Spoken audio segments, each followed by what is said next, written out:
Thank you very much, Makdi. Next, we'll have remarks from a great fighter for justice whom I've been pretty privileged and pleased to get to know over the last few years. She's attorney Mara Verheyden-Hilliard. She's a co-founder of the Partnership for Civil Justice and someone who has really stood courageously for every victim of injustice everywhere. Myra. Good morning. We are here today calling for justice and for freedom for Naji Hamdan. And at this moment in time, this is a critical opportunity for this administration to act. The Obama administration has made headlines in the last few weeks renouncing torture, releasing torture memos, discussing that its policies and its practices differ dramatically from the Bush administration. This is a test of whether or not that is true. If in fact this administration is going to differ in practice and policy and program from the Bush administration's torture regime, then it must act now. It must act now on behalf of the citizen that is being held and tortured overseas. It must act. Hillary Clinton and the State Department must act. Eric Holder must act. President Obama must act. I mean, why is the FBI standing over this man as he's being tortured and interrogated? That level of complicity, that act by the U.S. government, and for every person that has participated, facilitated, ordered the torture of this man, every single one of them must risk prosecution. And the only way to avoid that responsibility and to ameliorate those responsibilities at this point would be to take the correct actions and the legal actions and return this man to his family and free him. And the U.S. government has the ability to do that. It cannot turn to other forces and turn to proxy torturers and somehow say that its hands are clean.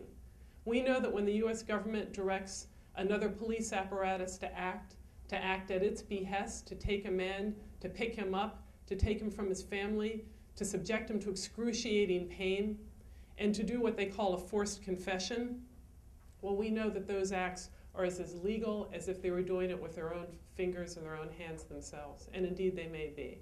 And even that term confession, as people talk about that he was forced to confess. You know, when you hear confession, we all sort of think the idea is that, well, it may be horrible, but you've admitted to something that you actually did.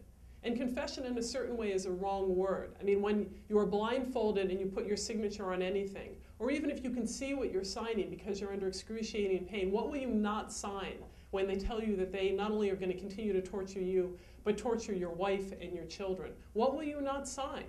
You'll admit to every false thing on earth. It wouldn't matter what it said in front of you, you will sign it. You cannot use that kind of document against a human being. There is no lawful way to prosecute someone under those circumstances, but there is no reason why this man should be held no matter what. So we call on the administration, if it's telling the truth, if in fact it means what it says, if it asserts that it is not itself going to be a torture regime, then the administration must act now. And as the people of the United States are learning more about this campaign, and I would urge people to go to the website of the ACLU of Southern California. They have a lot of information that's available, and I'm sure they can give the website. It's critical that people go there, that they write their elected officials, that they write the State Department, that they write this administration, and that they demand justice and freedom. Thank you.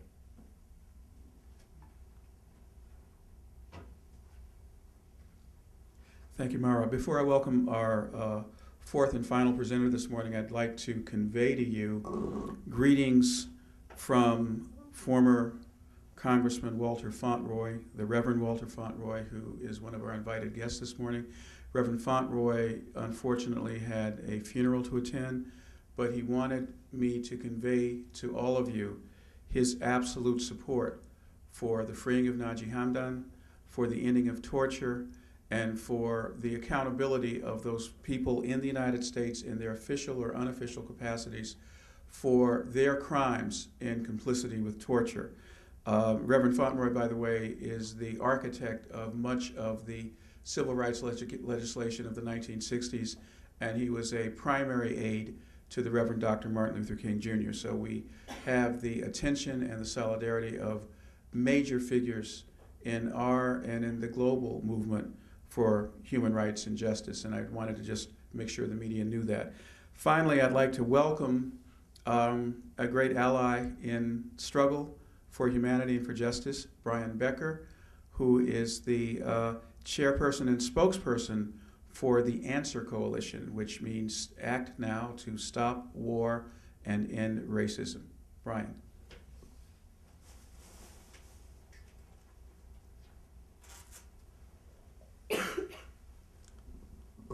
The Answer Coalition is the organization that has brought together and mobilized the largest demonstrations, hundreds of thousands of people here in Washington, D.C. against the war in Iraq.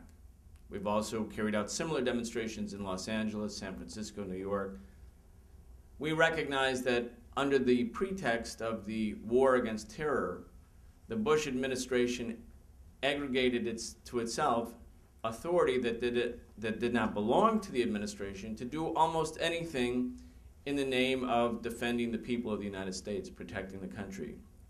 We know, for instance, in the case of Iraq, that the United States invaded a country that was at peace with the United States and posed no danger, not an imminent danger, not a grave danger, no danger whatsoever, possessed no weapons of mass destruction, had no connection to September 11th, and yet it was invaded.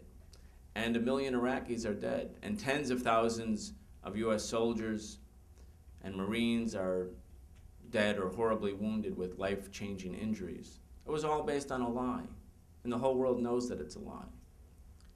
But under the banner, the slogan of the war on terror, the Bush administration, and presumably now the Obama administration, is continuing to say that they have the right to violate all existing law. Naji Hamdan is presumed innocent if he were to be tried in the United States, and so we presume him to be innocent, and we presume him to have rights, due process rights, the right to an attorney, the right to face his accusers in open court, and certainly the right to not be tortured.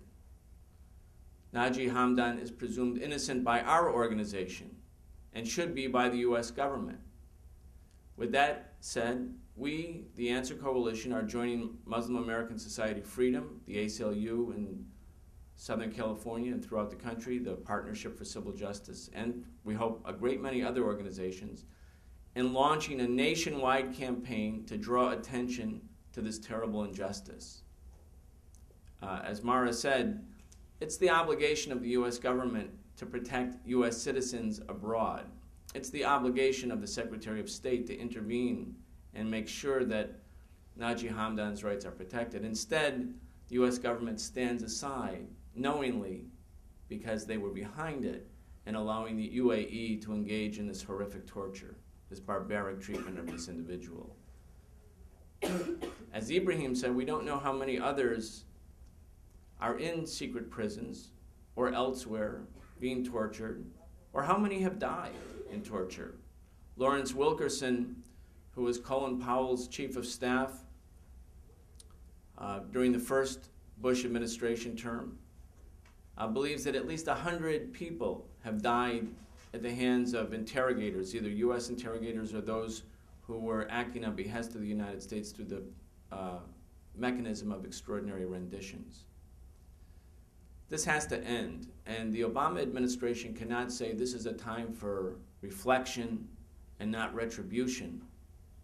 When we see that Naji Hamdan, a U.S. citizen, and so many others, including many non-citizens, don't have an opportunity to reflect because they are day in and day out going through the horrors started under the mechanism of the torture regime during the Bush years and continuing. There's no time to reflect. There's a time to act, though, and the time to act is now. And though the Answer Coalition will be starting a campaign to send an appeal to all of the hundreds of thousands of people who have participated in anti-war demonstrations, asking them to write letters to the State Department and to the Attorney General, demanding that the U.S. government intervene on behalf of Naji Hamdan to compensate him and his family for this terrible wrongdoing, and for especially to have him released immediately from custody.